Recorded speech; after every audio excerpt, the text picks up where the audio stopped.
Merhaba arkadaşlar. Bugün portakallı ördek yapıyorum. Herkesin adını çok duyduğu ama yapmaya bir türlü cesaret edemediği, aslında da hiçbir zorluğunun olmadığı şu meşhur portakallı ördeği yapıyorum. Ördek etini artık büyük marketlerde kolaylıkla bulabiliyoruz. Hindi eti, kaz eti, ördek eti, tavuk eti gibi artık kolaylıkla temin edilebilen, bulunabilen bir et çeşidi. Şimdi ördeğimi düdüklüye koyacaktım ama parçalamadığım için sığmadı. Ben de bütünlüğü bozulmasın diye normal tencerede pişireceğim. Şu anda hiçbir işlem yapmayacağım. Sadece ördeği tencereme alıp ocağa koyacağım. Suda beklettim bayağı. Ördeği ocağa aldım. Suyun içine hiçbir şey bu aşamada katmadım. Suyu kaynayana kadar bu şekilde pişiriyorum. Ocak harlı ateşte ve artık kaynamasını bekliyorum.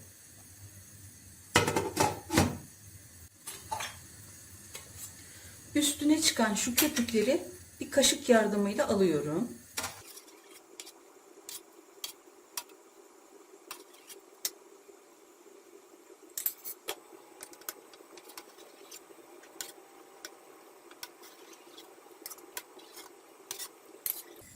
Artık kaynamaya başladı. İçine bir tatlı kaşığı tuz ekliyorum. Ördek etinin kokusu tavuk etine göre biraz daha ağır olduğu için o kokuyu baskılamak, yani o tadını daha güzel hale getirebilmek için bir dal biberiye, 2 yaprak defne, şöyle 5'te 1 oranında muskat cevizi rendelemedim, küçük bir parça, 5-6 tane de karabiber içine ekliyorum. Kapağını kapatıyorum. 1 saat bu şekilde pişsin. Şöyle orta ateşe getireyim. Tamamen kısık ateşte değil, orta ateşte. 1 saat pişecek. Bu pişme süresi cinsine göre değişebilir. O yüzden hani 1 saatten sonra kontrol edeceğim. Kenara koyduğum için unutmuşum. Şöyle yarım çay bardağından daha az elma sirkesi de ekliyorum. Bu aynı zamanda çabuk pişmesini de sağlıyor.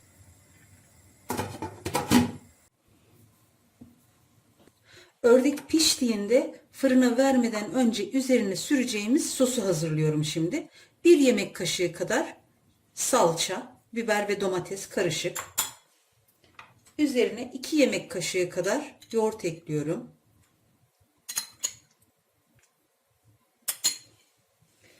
Ve portakallı denmesinin sebebi yarım portakalın kabuğunun rendesi.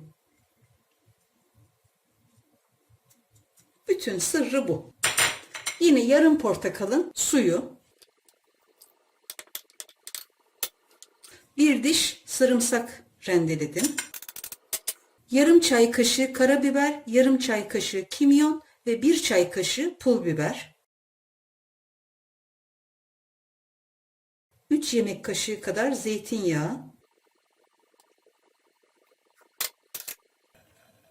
ve 1 yemek kaşığı bal ekliyorum.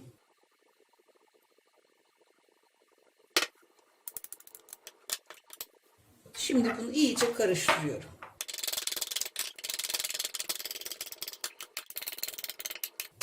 Tamam, sosum hazır. Artık bunu kenarda bekletiyorum. Ördek pişti. Biraz da soğuttum. Üzerine sosu rahat sürebilmek için tamamen pişirmedim. Tam 1,5 saat pişti. Şöyle şu bacaklarının kemikleri ortaya çıktığında, kanatları böyle sıyrıldığında artık sudan çıkarıyoruz. Daha fazla pişince de dağılır. Yani dağılmadan, çok pişmeden çıkarıyoruz.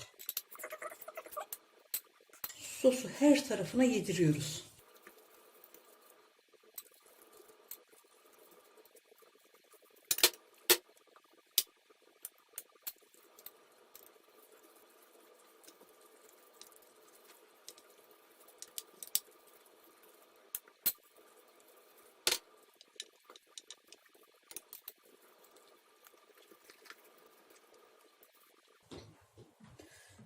Ördeğin suyundan da şöyle 2 kepçe kadar tepsiye alıyorum.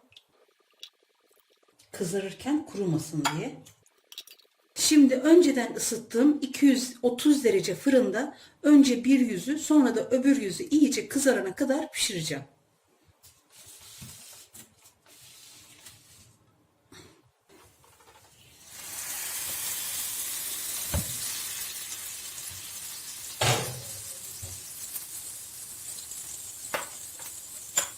Ördeğin bir yüzü kızardı. Şimdi öbür yüzünü çevireceğim. Şöyle fırçayla tekrar biraz sosluyorum.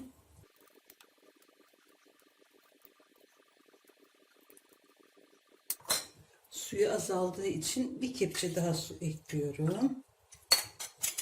Tekrar fırına götürüyorum.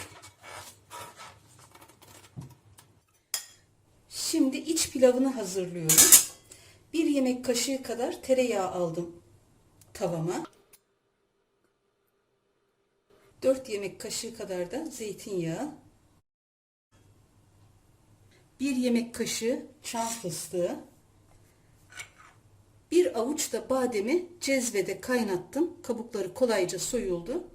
1 avuç da badem, yani 1 yemek kaşığından fazla. Tavama alıp ocağa koyuyorum.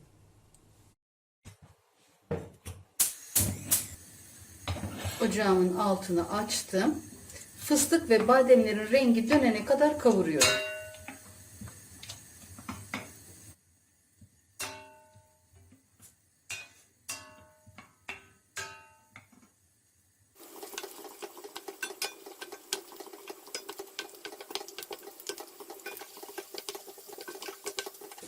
Şimdi içine 3 su bardağı pirinç.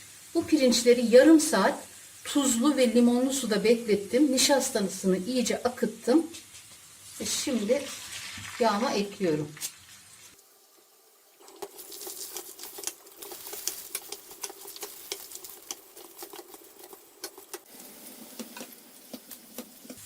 Pirinçler böyle iyice kavrulunca altını kısıyorum. 2 su bardağı kaynar su ekliyorum.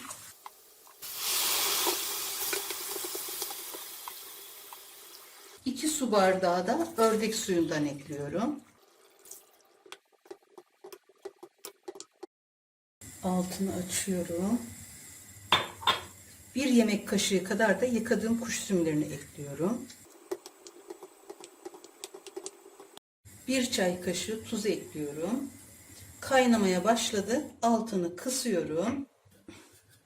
Kapağını kapatıp artık pişmeye bırakıyorum. Daha rahat bir sunum yapabilmek için ördeği yuvarlak tepsiye aldım. Bu dikdörtgen tepsiyi yıkadım. İçine pilavı aktaracağım.